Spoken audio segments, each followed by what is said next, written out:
Iniciando a nossa segunda aula, nosso segundo vídeo, estou aqui na página 24. Vamos seguir a ordem, então, que se acha na Bíblia, os evangelhos e os propósitos, por assim dizer, bem superficiais neste momento de cada um. Mateus, ele começa com a genealogia de Jesus e fecha com o grande mandamento de evangelizar o mundo, a grande comissão. O ponto de partida de Marcos é o profeta Isaías e João Batista, olha que interessante, o anjo percussor de Cristo, João Batista no caso, né? E ele termina com a ascensão do Senhor e os discípulos partindo e pregando por todas as partes. Lucas inicia com um prefácio dando razão para a sua narrativa e termina com a ascensão do Filho do Homem e os apóstolos voltando para Jerusalém, indo ao templo e louvando e bendizendo o nome do Senhor Deus. João, por sua vez, né? Aqui é um resumo, digamos, tá? Ele apresenta o verbo em primeiro lugar e termina com o desafio de Jesus a Pedro de demonstrar o seu amor a ele no cuidado de suas ovelhas.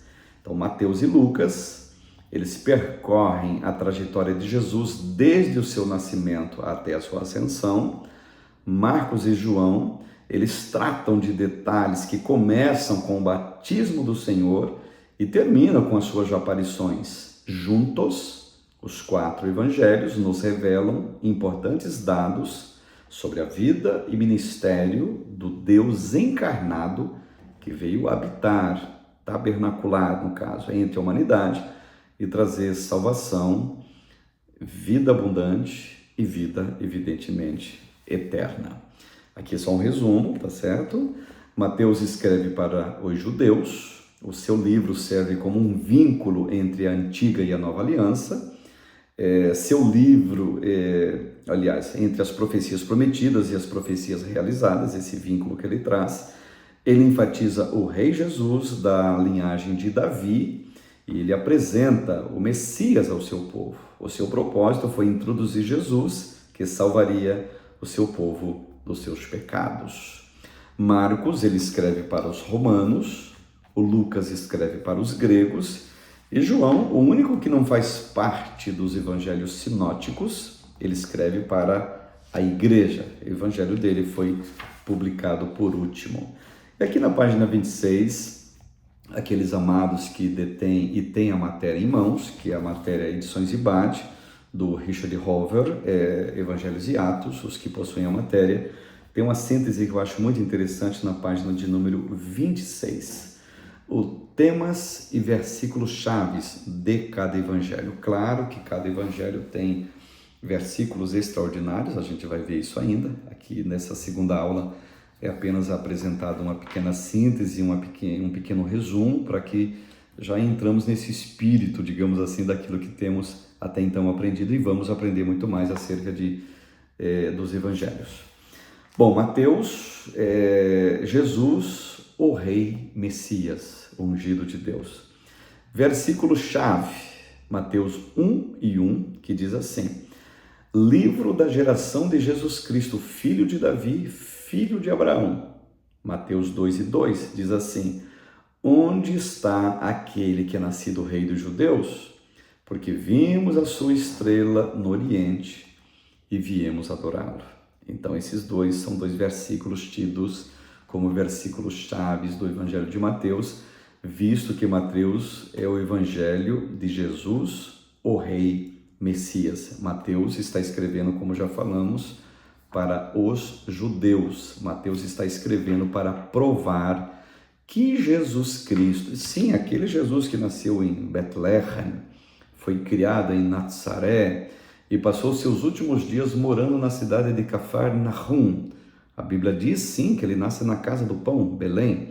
A Bíblia diz sim que ele é criado em Nazaré. Tanto é que teve até um segmento dizendo o seguinte: peraí, de Nazaré não vem nada que presta, não tem tradição de Nazaré vir Messias, profeta, muito menos alguém que é o Deus vivo aqui na terra. Então não criam.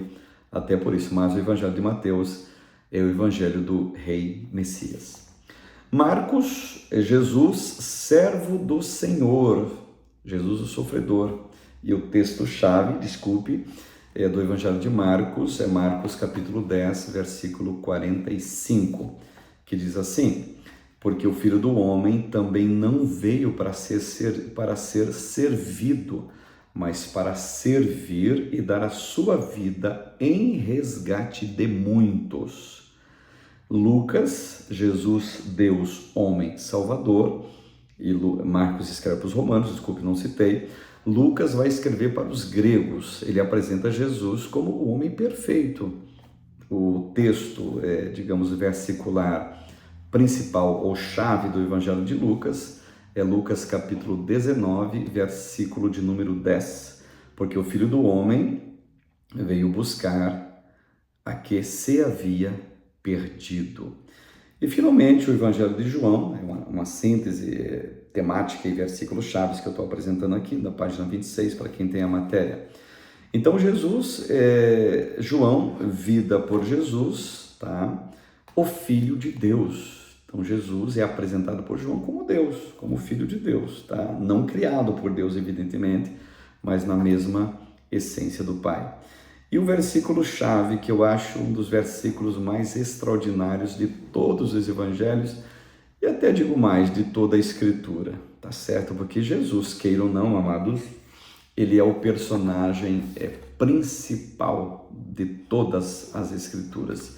E esse versículo aqui que eu vou apresentar para vocês em seguida, que é o versículo-chave do Evangelho de João, ele traz aqui nesse verso um Jesus ilimitado.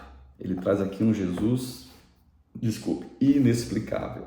Ele traz aqui um Jesus todo-poderoso, um Jesus como Deus, um Jesus como divino, um Jesus como Senhor. Um Jesus que a mente humana não vai conseguir explicar, e nem João conseguiu explicar também. Tá? Olha o que João diz, capítulo 20, verso 31 do Evangelho de João. Para que creais que Jesus é o Cristo, o Filho de Deus, e para que crendo tenhais vida em seu nome. E é esse contexto que João vai dizer o seguinte: olha, o que a gente escreveu aqui tem muito mais coisa. E se a gente fosse escrever tudo o que ele ensinou, tudo o que ele fez, tudo o que ele falou, todos os livros do mundo não conteriam o que Jesus fez e falou. Então aqui está os textos como palavras-chave dos 4 evangelhos que apresentam Jesus. Mateus dizendo, ele é o Messias. Marcos dizendo, ele é o servo sofredor. Lucas dizendo, ele é o homem perfeito. João dizendo, ele é Deus. Aqui estão os textos e a forma com que eles se apresentam. E finalmente, uma questão para reflexão na página 26 ainda. Por que o Espírito Santo achou necessárias as visões diferentes dos 4 evangelhos? São visões diferentes, claro. Será que essa medida ajudou a enriquecer e explicar melhor a história de Jesus durante o seu tempo? É uma questão para nós refletirmos, para você refletir, para mim refletir. Agora, a gente tem que admitir o seguinte: evangelho existe apenas um evangelho. Mas tem 4 evangelhos na minha Bíblia, que começa no Mateus e termina no João. Observe. É um evangelho por quê? Gente, ele está falando os evangelhos estão falando de uma única pessoa. Eu costumo dizer o seguinte: o evangelho é uma grande montanha. Pense comigo nessa metáfora que eu vou fazer, tá? Grande montanha. Nessa montanha vai subir 4 alpinistas.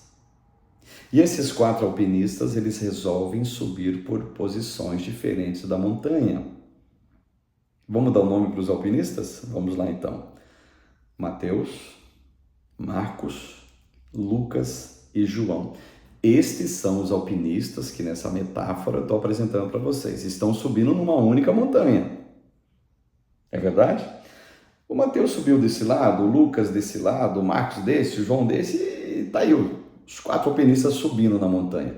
Aí eu te pergunto, quantas montanhas eles estão subindo? Aí você vai me responder, lógica. Gente, não é uma montanha para cada um. A mesma montanha que Mateus subiu é a mesma que o Marcos, o Lucas e o João também. A mesma montanha que o João subiu é a mesma que o Lucas, Marcos e Mateus também sobem. Então, portanto, Evangelho é um só. Só que as visões dos alpinistas que estão subindo nessa montanha vão ser visões diferenciadas. Quais são as paisagens que João viu? As cores que o Marcos enxergou? Para onde dessa montanha se ampliou a visão do Lucas ou a visão do Mateus? Diferente uma da outra. É por isso que eles estão falando da mesma pessoa, e essa pessoa é Jesus.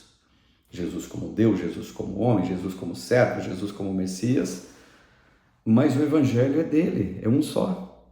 A mesma pessoa é Jesus, só que são 4 visões diferentes. E observa um fato interessante. Dos 4 evangelhos, tem 3 que nós vamos chamar de sinótico. Evangelho parecido, evangelho semelhante, porque basicamente eles falam quase que da mesma coisa enquanto temática dessa pessoa, Jesus, muito parecidos, que é os 3 primeiros evangelhos, mas com nuances diferenciadas, porque os seus públicos, os seus destinatários, os seus alvos são diferenciados. Por isso que João, ele não é categorizado como evangelho sinótico, porque tem citações que João faz acerca de Jesus que nenhum dos evangelistas fez. Exemplo, João falou que Jesus é a porta, que Jesus é a ressurreição e a vida, que Jesus é o bom pastor, que Jesus é o pão da vida. Nenhum dos outros evangelistas falaram da mesma forma e da mesma maneira. Acho que vocês me entenderam. Capítulo 2, a introdução de Jesus Cristo, página 27. Então, nos próximos vídeos, ou nos próximos minutos, estudaremos a genealogia de Jesus e a sua importância no contexto judaico, a vida e o ministério de João Batista, precursor do Messias. Veremos como foi importante o papel de João no preparo e desenrolar da história de arrependimento e salvação no reino de Deus. A história inicial de Jesus. Sobre sua infância, poucas informações a gente tem, segundo os relatos bíblicos. Temos a informação de Lucas sobre a infância de Jesus, tá certo? Lucas é que tem uma palavra de ordem nesse sentido. Lucas, capítulo 2, versículo 40, que eu vou citar para vocês. E o menino crescia e se fortalecia em espírito, cheio de sabedoria, e a graça de Deus estava sobre ele. Outro fator foi esclarecedor, é o episódio no qual, aos 12 anos de idade, tá, ciente de sua missão, ele, Jesus, já estava no templo e todos se maravilhavam de sua sabedoria. Lucas também registra isso, capítulo 12, versos 46 e 47. Então, de seu nascimento, morte e ressurreição, o Filho do Homem deixou uma marca no mundo que nunca vai ser igualada por qualquer outro homem na história, pois tinha consequências eternas e gloriosas. Então, quem registra isso é o evangelista Lucas. Genealogia de Jesus, página 28. Encontramos a genealogia de Jesus em Lucas, tá certo? Desculpe, encontramos a genealogia de Jesus em Mateus e Lucas. Mateus está no capítulo 1, do verso 1 até o 17, e Lucas está no capítulo 3, do verso 23 até o 28. Cada um apresenta uma lista, e ao estudar as duas listas, reparamos algumas diferenças. Mateus, ao escrever para os judeus, mostrou uma linhagem segundo os padrões judaicos, observe, através dos ancestrais do pai da criança. No judaísmo era puxado a ancestralidade através do pai, tá bom? Isso foi feito porque seria essencial demonstrar que Jesus era descendente do rei Davi, pois os judeus sabiam que o Messias seria da família real. Um outro fator importante é o vínculo de Jesus com Abraão, o pai do povo judaico, ok? As diferenças entre as genealogias devem-se ao fato de que Lucas traçou a linhagem de Jesus através de Natã, já observou? Filho de Davi, e Mateus através de Salomão. Então chegamos ao consenso de que a linhagem de Jesus tem a ver com os ancestrais de José, o lado paternal, enquanto Lucas sublinha os de Maria, o lado maternal. Outros preferem a explicação de que as duas genealogias são simbólicas. Alguns pensam, Mateus representa o aspecto real de Jesus e o outro, Lucas, o perfil sacerdotal de Jesus. Mas pouco importando isso, as duas genealogias provam de onde Jesus veio e de quem ele era descendente.